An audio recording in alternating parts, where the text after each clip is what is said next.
Mais si nos étudiants et leurs professeurs brillent encore par leur culture et leur éducation, il ne faut pas oublier le bon sens français.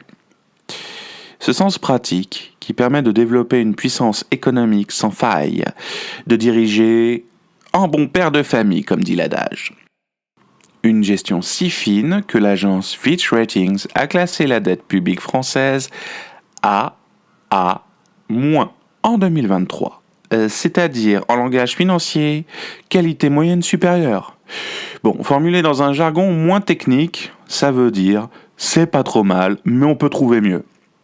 D'autant que jusque-là, la France était quand même classée AA. Bon, en déclin continu, mais lent et progressif. Car effectivement, c'est pas mal. C'est une bonne évaluation du bon sens français. Les ménages français ont placé 6 000 milliards d'euros. Je répète, les ménages français ont 6 000 milliards d'euros de côté. Ce qui signifie que les ménages français ont mis de côté l'équivalent de 3 fois la richesse produite par les entreprises du CAC 40. Et ça a été révélé par le journal La Tribune le 1er décembre 2022.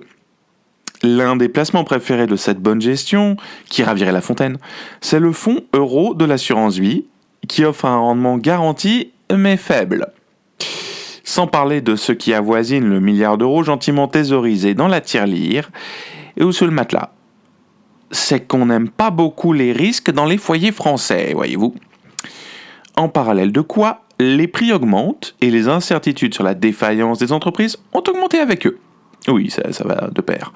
Comme en témoigne la question de monsieur Daniel Grémy, sénateur des Vosges, membre Les Républicains, publiée le 9 mars 2023.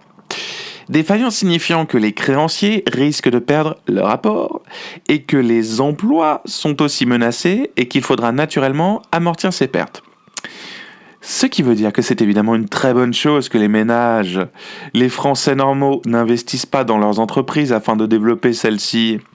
Ils risqueraient de perdre leurs économies. Après tout, il n'y a aucune causalité entre l'absence d'investissement, la montée des prix et le ralentissement général. Hein ? Naturellement, la menace sur les emplois ne dépend pas du manque de financement des investissements, permettant de rendre les entreprises plus compétitives et modernes. Non, non, non. Non, pas du tout. Voilà en quelques mots le contexte dans lequel j'ai élaboré cette réflexion particulière. Plutôt que de chercher les potentiels présents en France, il me semble qu'il y a déjà des opportunités ancrées dans le réel que chaque chasseur peut exploiter. Un potentiel, on s'entend bien, c'est quand une personne ou une entreprise, à date, peut devenir bien meilleure dans l'avenir. Une meilleure version d'elle-même, comme on dit aujourd'hui. Cette conception des choses m'est apparue comme relevant de la fantaisie pure et simple après avoir comparé les chiffres et les comportements. Il y a cependant du business ici et des affaires à faire et un vivier à exploiter. D'ailleurs, les chasseurs n'hésitent pas à l'exploiter. Et les projecteurs sont mis sur les proies. Les différentes organisations associatives, à l'instar de la French Tech par exemple, permettent d'identifier les entités dans lesquelles les investisseurs directs de l'étranger peuvent faire leur marché. Bien d'autres existent également dans des secteurs aussi éparses que le monde agricole ou bien le médical. Il suffit d'observer, il suffit d'être lucide et de cultiver un certain instinct et surtout de penser rendement. Vous avez remarqué, j'espère, tous là, ceux qui m'écoutaient, que les secteurs que je viens de donner sont ni plus ni moins que ceux qui sont soutenus aussi par France Relance et qui sont considérés comme stratégiques pour la souveraineté. Donc, avec ces merveilleuses organisations, on économise la due diligence quand on est un investisseur.